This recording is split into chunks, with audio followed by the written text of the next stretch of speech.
Hoje vamos tratar de um grupo de organismos que, para alguns cientistas, poderia ser dividido em vários reinos. Vamos tratar dos protoctistas, antigamente conhecidos como o reino protista, que engloba as algas, uni ou multicelulares e os protozoários.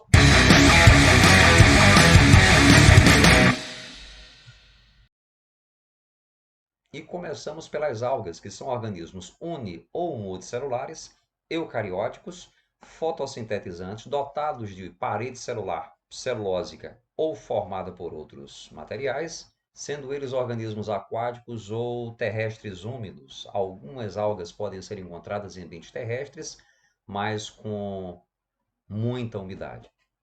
A característica distintiva das algas é a inexistência de um tecido materno protetor e nutridor do embrião.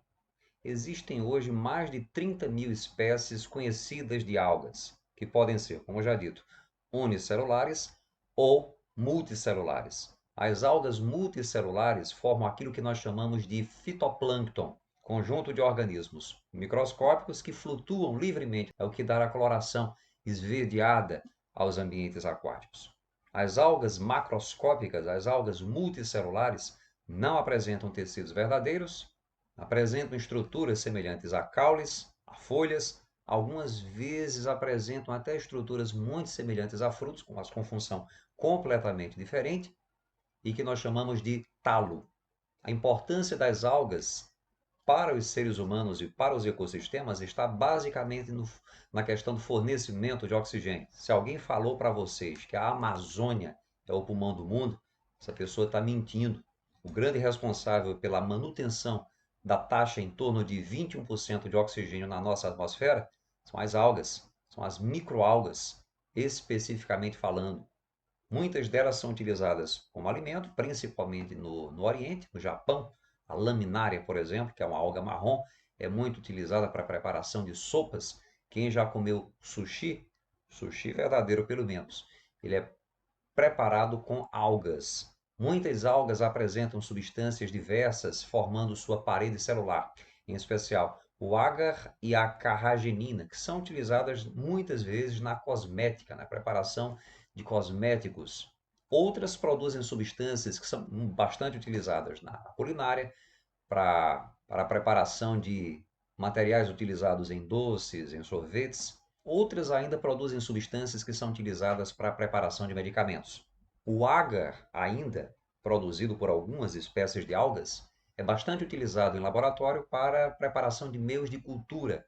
As algas verdes, clorófitas, pertencentes ao filo clorófita, podem ser encontradas no mar, em água doce ou em superfícies úmidas, formando um filme, uma película escorregadia chamada de limo. Podem ser unicelulares ou multicelulares. Algumas espécies unicelulares, inclusive, formam flagelos, apresentam flagelos, podendo ou não formar colônias. E muitas delas estabelecem com outras espécies uma relação simbiótica. No caso dos líquens, por exemplo, nós temos uma alga verde associada a um fungo. Outras espécies de algas estabelecem relações simbióticas com animais, como, por exemplo, algumas lesmas do mar apresentam algas verdes no interior dos seus tecidos. Os pigmentos fotossintetizantes das algas verdes, das clorófitas, é muito semelhante ao das plantas. Inclusive, isso sugere que as plantas, há cerca de 450 milhões de anos aproximadamente, surgiram de um grupo de algas verdes. Em torno de 25% da produtividade fotossintética dos oceanos fica a cargo das diatomáceas, que fazem parte do filo Bacillariófita. As diatomáceas são algas unicelulares, mas que podem formar colônias e que também podem ser encontradas em ambientes de água doce. Apresentam uma parede celular formada por dióxido de sílica, material muito semelhante ao vidro, que apresenta diversos ornamentos. O acúmulo de diatomáceas ao longo de milhões e milhões de anos nos mares, ou naquilo que no passado eram mares, formou o que nós conhecemos como terra de diatomáceas ou diatomito. Esse material foi utilizado para a construção de diversos monumentos da antiguidade, como os aquedutos de Roma, por exemplo. As crisófitas ou algas douradas, pertencentes ao filo Crisófita, são algas unicelulares, algumas podendo formar colônias, Outras espécies são filamentosas. São algas que podem ou não apresentar parede celular. Em alguns ambientes, constituem o principal organismo fotossintetizante. Muitas delas, além de realizarem a fotossíntese, podem ingerir algumas bactérias como alternativa, como meio alternativo de nutrição. As algas pardas ou feófitas, que pertencem ao filo Feófita, são a grande maioria das algas que dominam os mares. São muito comumente encontradas nas praias. Como exemplo, nós podemos citar o sargaço, a laminária, muito utilizada no Oriente, em sopões, e a alga kelps. Seu talo é muito parecido com caules e folhas de plantas, daí serem muito confundidos com os vegetais. As rodófitas ou algas vermelhas, pertencentes ao filo Rodófita, são, em sua grande maioria, multicelulares, a maioria vive no mar, algumas espécies são de água doce. Elas podem ser encontradas presas a rochas ou a outras algas, ou mesmo podem ser flutuantes. Algumas espécies são flutuantes. Algumas dessas algas produzem uma secreção calcária, dando a elas um aspecto muito parecido, muito semelhante aos corais. Por conta disso mesmo, essas algas são conhecidas como algas coralíneas. Os dinoflagelados, filo Dinófita ou Pirrófita, engloba algas 100% unicelulares, com maioria marinha, algumas poucas espécies são de água doce, com uma célula dotada de 2 flagelos utilizados na locomoção. Apresentam em sua maioria uma parede celular transformada numa armadura celulósica, em alguns casos reforçada por sílica. Outras espécies não apresentam parede celular. Muitas delas estabelecem relações simbióticas com protistas e mesmo com animais, como moluscos, formando aquilo que se conhece como zooxantelas. Algumas espécies de dinoflagelados apresentam nutrição heterotrófica, se alimentando de protozoários. Algumas espécies podem provocar o fenômeno conhecido como maré vermelha, que ocorre quando a carga de nutrientes é muito alta. Então, essas algas se multiplicam de modo exacerbado, dando uma coloração avermelhada, dando uma coloração avermelhada para o ambiente. Essas algas produzem substâncias tóxicas que podem provocar a morte de peixes e outros animais, inclusive o ser humano. O dinoflagelado Noctiluca é bioluminescente, pode provocar interessantes fenômenos em mares em função do movimento das águas. Os euglenoides do filo Euglenófita são, em sua grande maioria, de água doce, são unicelulares, flagelados, na verdade existem 2 flagelos, um deles não chega a emergir, não apresentam parede celular, mas uma fina película, sob a qual há fibrilas que permitem os rápidos movimentos de contração celular, diretamente relacionados ao movimento típico desses organismos. Apresentam pigmentos, em sua grande maioria, portanto, nutrição autotrófica. No entanto, alguns deles perdem cloroplastos, passando a se alimentar de matéria orgânica e de micro-organismos menores. Na base do flagelo, há uma estrutura conhecida como ocelo, que dá a esses organismos a capacidade de identificar ambientes luminosos, de diferenciar ambientes luminosos de ambientes escuros. As espécies de água doce apresentam o chamado vacúolo contrátil ou pulsátil, responsável por eliminar o excesso de água que entra na célula. Muitas algas se reproduzem sexuadamente, outras se reproduzem apenas assexuadamente, e em outras há tanto reprodução sexuada quanto assexuada. Um tipo de reprodução assexuada das algas é a divisão binária, em que uma célula duplica o seu material genético, aumenta de tamanho e divide-se em 2. Isso ocorre, por exemplo, com as euglenas e com as diatomáceas. No caso específico das diatomáceas, que são formadas por uma carapaça dividida em 2 peças, em 2 valvas, que se encaixa como uma placa de Petri, como as peças de uma placa de Petri. Essas 2 valvas, elas distanciam-se uma em relação à outra, cada qual forma uma peça de acoplamento. Daí essas 2 novas diatomáceas se separam e tomam vida independente. A esporulação, verificada, por exemplo, na alga multicelular Ulotrix, é caracterizada pela formação de esporos flagelados conhecidos como zoósporos. Esses esporos são produzidos em determinada região do corpo da alga, são liberados, fixam-se em um determinado local e se desenvolvem em um novo organismo. A reprodução sexuada ocorre, por exemplo, na alga unicelular Chlamydomonas, quando células que atuam como gametas fundem-se formando um zigoto que logo após divide-se por meiose formando 4 células que podem também se fundir. Em algumas espécies, como na alface do mar ou uva, ocorre aquilo que nós conhecemos como alternância de gerações, em que um indivíduo produtor de esporos, conhecido como esporófito, alterna-se com um indivíduo produtor de gametas, que recebe o nome de gametófito. Os esporos são produzidos por meiose em determinadas regiões do corpo de um esporófito, completamente formado por células diploides. Esses esporos alcançam um ambiente que seja favorável, desenvolvem-se para formar um gametófito haploide, completamente formado por células haploides.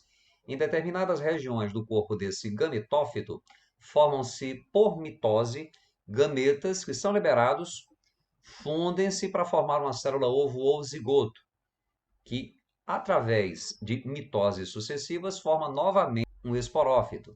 E aí o ciclo reinicia-se. Morfologicamente falando, não há diferenças entre os esporófitos e os gametófitos. Apenas uma análise cromossômica nos permite diferenciá-los. Protozoários são protoctistas pertencentes ao sub-reino Parazoa, dotados de uma única célula, são organismos unicelulares, eucariontes e heterótrofos. Podem ser organismos parasitas, algumas espécies instalam-se no interior do corpo de alguns organismos, invertebrados ou vertebrados, podem ter vida livre, podem ser encontrados na água doce, água salgada, ou podem ser comensais, sem trazer prejuízos. Trichomonas vaginalis é um parasita da região genital, principalmente de mulheres. Paramecium caudatum é um protozoário de vida livre, e a Entamoeba gingivalis é um protozoário parasita da cavidade bucal humana e de outros vertebrados. A triconinfa é um protozoário que estabelece relações ecológicas do tipo mutualismo com outros organismos, como o cupim e as baratas.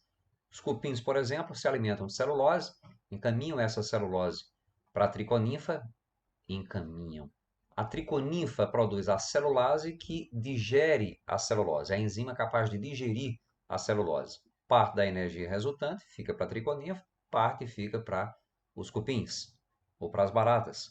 A entameba pode ser parasita, pode ser comensal, dependendo da espécie. A Entamoeba stolítica é parasita do intestino humano. A Entamoeba coli é uma comensal. Ela fica lá no nosso intestino delgado, só que não nos traz prejuízos. Balantidium coli é um parasita natural de suínos, mas eventualmente pode atacar a espécie humana.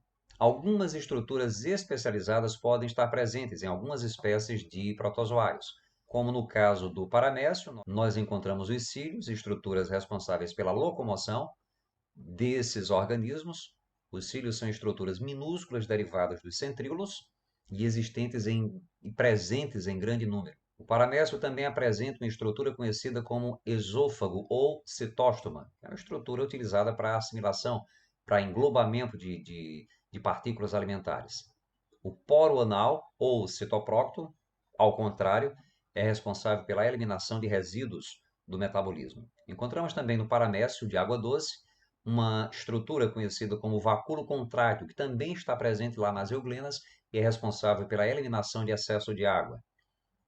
Esses organismos apresentam dois núcleos, um maior, conhecido como macronúcleo, e o micronúcleo, que está relacionado principalmente à reprodução sexuada desses organismos. Protozoários como as amebas apresentam estruturas locomotoras conhecidas como pseudópodes, que são projeções da membrana e do citoplasma, que também são utilizadas para captura de alimento. Alguns protozoários que não apresentam estruturas locomotoras especializadas podem apresentar movimentos lentos a partir da presença de microfibrilas proteicas em uma das extremidades da sua célula, formando aquilo que nós chamamos de complexo apical.